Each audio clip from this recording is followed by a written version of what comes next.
दोस्तों, हमारे देश में कुछ संगठन ऐसे भी हैं जो निस्वार्थ भाव से काम करते हैं, बिना क्रेडिट के। जिनका काम है काम करना। लोग उनके लिए क्या बोलते हैं क्या नहीं बोलते हैं, बस वो अपना काम करते हैं, अपने काम से मतलब रखते हैं। कोई जब अच्छा काम होता है तब इन लोगों का नाम नहीं आता इसमें। तब इनको पीछे कर दिया जाता है, भुला दिया जाता है, या इनको कोई क्रेडिट नहीं देता। लेकिन जब कहीं आपदा आती है या कोई परेशानी होती है देश में, तो ये संगठन सबसे आगे चल के काम करना शुरू कर देता है, और वो भी निस्वार्थ भाव से, बिना किसी लालच के। और ऐसी ग्रुप की मैं बात कर रहा हूँ, ऐसी एक संस्था की बात कर रहा हूँ मैं, जिसका नाम है RSS, राष्ट्रीय स्वयंसेवक संघ। जिनका काम है राष्ट्र हित में काम करना। और मैं आज क्यों बोल रहा हूँ ये बात, एक्चुअली क्या है, 2 दिन पहले मैंने एक वीडियो डाली थी, और उसमें मेरे को एक कमेंट किया था, जिसमें दिल्ली में जो नीट की जो अभी प्रोटेस्ट हुआ था उसके बारे में बात की थी मैंने। तो उसमें उसने एक ने कमेंट डाला था कि भैया, जो यहाँ पे जो प्रोटेस्ट हो रहा है वहाँ पे बच्चों को मारा जा रहा है, जो लड़कियाँ हैं उनके जो गुप्तांग है वहाँ पे जो है लाते मारी हैं, उसको कौन देख रहा है। तो मैंने कहा भाई, गलतियाँ दोनों तरफ से हुई है, और इस तरह की गलती नहीं होनी चाहिए थी। और जो ये नौबत आई है, ये नौबत आई क्यों है? क्या मारपीट का कोई समाधान है? और अगर ऐसी हुआ तो इस तरह से तो आज अराजकता फैल जाएगी भाई। उसके बाद उनका रिप्लाई आया उस बंदे का, लिखा तो बहुत कुछ था उन्होंने, आप पढ़ लीजिए ये। और बोला कि भाई, जो ये गुंडे हैं ना वहाँ पे, वो RSS के हैं। और उसके बाद मैंने ये वीडियो बनाने की सोची कि भाई, जिसको बदनाम किया जा रहा है असल में वो है क्या, और उसको जानना ज़रूरी है। जैसे कि मैं RSS की बात कर रहा हूँ, 27 सितंबर 1925 को एक संगठन की स्थापना हुई, और जिसका नाम लगा RSS। 100 साल हो चुके। इसका मूल मंत्र है, व्यक्ति निर्माण से राष्ट्र निर्माण, संघ शक्ति युगे युगे, और राष्ट्र के प्रति निस्वार्थ समर्पण। दोस्तों, ये नेटवर्क जो है RSS का, वो ये भारत में नहीं है, कम से कम 38-39 देशों में इसका नेटवर्क फैला हुआ है। और यहाँ पे ये मानव सेवा का काम करते हैं, और हर देश में इनका अलग नाम से है। हिंदू सेवा संगठन, अमेरिका, ब्रिटेन, ऑस्ट्रेलिया, केन्या में इनका ये नेटवर्क है। और वहाँ जो सरकारें हैं, जो वहाँ उस देश के कानून है, उसके हिसाब से ये कार्य करते हैं, जैसे कि हमारे भारत में करते हैं। ठीक है, मलेशिया में है उनका नेटवर्क, सिंगापुर, लेकिन थोड़ा नाम अलग है, हर जगह नाम अलग अलग है। ठीक है, इनका जो मुख्य कार्य है ना, ये जो आपदाएं आती हैं उसमें राहत पहुंचाना। जैसे गुजरात में देखा होगा, भूकंप आया था, सुनामी आई थी, केदारनाथ में इतनी बड़ी बाढ़ आई थी, उड़ीसा में आया था सुनामी का। और यहाँ ये लोग निस्वार्थ भाव से जो अपनी सेवा देते हैं, इनको बोलने की ज़रूरत नहीं होती, या सरकार की कोई इंस्ट्रक्शन नहीं होती कि भाई वहाँ जाके कार्य करो। ये संगठनात्मक है, और अपने संगठन के हिसाब से कार्य करते हैं। ये किसी की सरकार के कहने पे नहीं चलते, या किसी उस पर नहीं चलते, निस्वार्थ भाव से सेवा करते हैं। इनको कोई लालच नहीं है कि हम करेंगे तो हमारी, जैसे राजनीतिक दल करते हैं, स्वार्थी हो जाते हैं और स्वार्थ के हिसाब से काम करते हैं। ये निस्वार्थ भाव से काम करते हैं। पिछली बार जब प्रयागराज में गंगा जी में बाढ़ आ गई थी तो आपने देखा होगा, वहाँ पे घर घर नाव से सुबह का नाश्ता पहुँचाया, खाना पहुँचाया।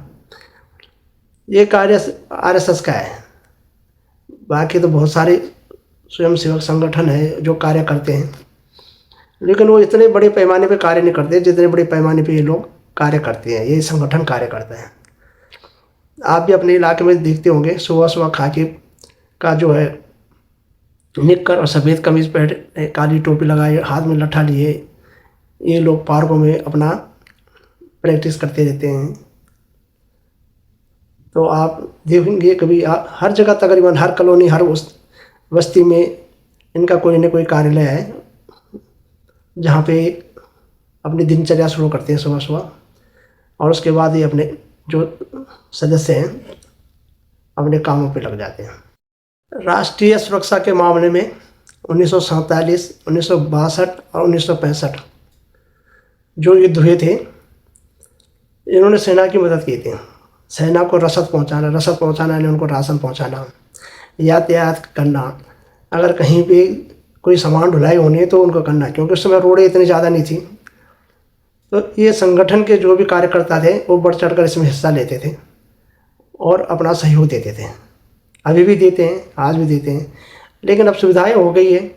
बीआरओ हो गया जो रोडें बना रहा है, तो मानव की ज़रूरतें कम पड़ती है अभी, लेकिन बैकग्राउंड में बहुत से कार्य ऐसे होते हैं जो ये करते रहते हैं। अब कुछ लोग सोचते होंगे आरएसएस जो है सिर्फ हिंदुओं का संगठन है। ये बात बिल्कुल गलत है। आरएसएस की विचारधारा से एक मुस्लिम संगठन भी चलता है, जिस मंच का नाम है राष्ट्रीय मुस्लिम मंच। ये आरएसएस की विचारधारा पे कार्य करता है और हर मुस्लिम बहुल्य इलाके में मुस्लिम को जो है ये देश से जोड़ने का काम करता है। इनके संगठन में ये जो धर्म का है, धर्म का कोई वो नहीं है। पहले ये कह दिया जाता है भैया जो आप ज्वाइन कर रहे हो, आप संगठन में आके किसी धर्म की बात नहीं करोगे। सिख, ईसाई हो, मुस्लिम हो, चाहे हिंदू हैं, वहाँ सब एक बन के रहते हैं और राष्ट्र हित में कार्य करते हैं। और जब कोई ऐसे संगठन के लिए जो देश हित में कार्य कर रहा है निस्वार्थ भाव से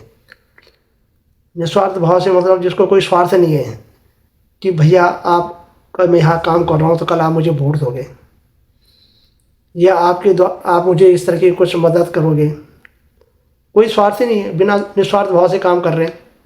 और ऐसे संगठन पे जब कोई उंगली उठाता है ना तो थोड़ा अच्छा नहीं लगता। अगर हम किसी की गुणगान नहीं कह सकते, किसी की महिमा नहीं गा सकते, हम किसी को अच्छा नहीं बोल सकते, तो बिना सोचे समझे ऐसे जगह, ऐसे संगठनों पे हम उंगलियां नहीं उठा सकते। पहले हमें जांचना चाहिए कि हम जिस संगठन के ऊपर उंगलियां उठा रहे हैं वो संगठन हकीकत में है क्या। ये जवाब मेरा उस भाई के लिए है जिसने कल वो कमेंट किए थे। अगर आपको ये लगता है कि मेरे जो वाक्य हैं उसमें कहीं पे कुछ गलत है, आप गूगल सर्च कर सकते हो, आपको गूगल में मिल जाएगी बहुत सारी हिस्ट्रियाँ, उनके द्वारा किए हुए काम, उनके द्वारा किया गया आपदाओं में काम, जहाँ उन्होंने निस्वार्थ भाव से काम किया है। और तुम्हें ही नहीं, ऐसे बहुत से लोग हैं जो उनको गलत ठहराते हैं। राजनीतिक पार्टियां भी गलत बोलती हैं। कई बार तो बैन करने की सोची कि भैया संगठन को बैन कर देना चाहिए। क्यों भाई, ऐसे क्या कर रहे हैं वो लोग? क्या वो उग्रवादी हैं क्या वो, जो कि आप इस तरह से बात कर रहे हो या इस तरह का उन पर जो उंगलियां उठा रहे हो? ये संगठन राष्ट्र हित में काम कर रहा है, इसलिए जो देश विरोधी ताकतें हैं या जो राजनीतिक पार्टियां जो विरोध का कार्य करती है, देश के विरोध में काम कर रही है, उनको ये थोड़ा बुरा लगता है, अटपटा लगता है कि ये कितना बड़ा संगठन जो है कार्य कर रहा है और इस तरह से सरकार को जो सपोर्ट करता है। लेकिन भैया इन्होंने जो है बीजेपी सरकार को ही सपोर्ट नहीं किया है। इससे पहले जो आपदाएं आई हैं जिनका मैंने नाम लिया है, चाहे गुजरात में रहा हो, चाहे उत्तराखंड में रहा हो, ठीक, उड़ीसा में जो इतनी बड़ी वो आई थी, आपदा आई थी, सुनामी आई थी, उसमें वहाँ पे बीजेपी की सरकारें नहीं थी।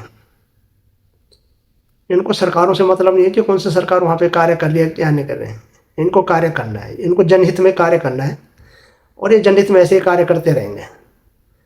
भले ही आप इन पे कितनी उंगलियां उठाओ, उससे इस संगठन पे कोई फर्क नहीं पड़ता। बस मैं तो ये कि आप लोगों से गुजारिश कर सकता हूँ और एक ही बात बोलूँगा कि आप अगर इनको सपोर्ट नहीं कर सकते तो कृपया इनके ऊपर कीचड़ में ना उछालें, और हो सके तो आप लोग भी निस्वार्थ भाव से देश हित में काम करें। जरूरी नहीं कि संगठन से जुटना है, इंडिविजुअल भी आप काम कर सकते हो। कहीं बाहर मत जाओ, अपनी कॉलोनी में काम कर लो भाई। बहुत से कार्य ऐसे होते हैं समाज सेवा के जो आप कार्य कर सकते हो, और निस्वार्थ भाव से। ऐसे नहीं कि भैया आज मैंने तुम्हारी कॉलोनी में काम कर लिया तो कल मैं अगर कहीं पंचायती के लिए उठता हूँ, किसी पार्षदी के लिए उठता हूँ तो मुझे सपोर्ट करना। निस्वार्थ भाव से करो भैया।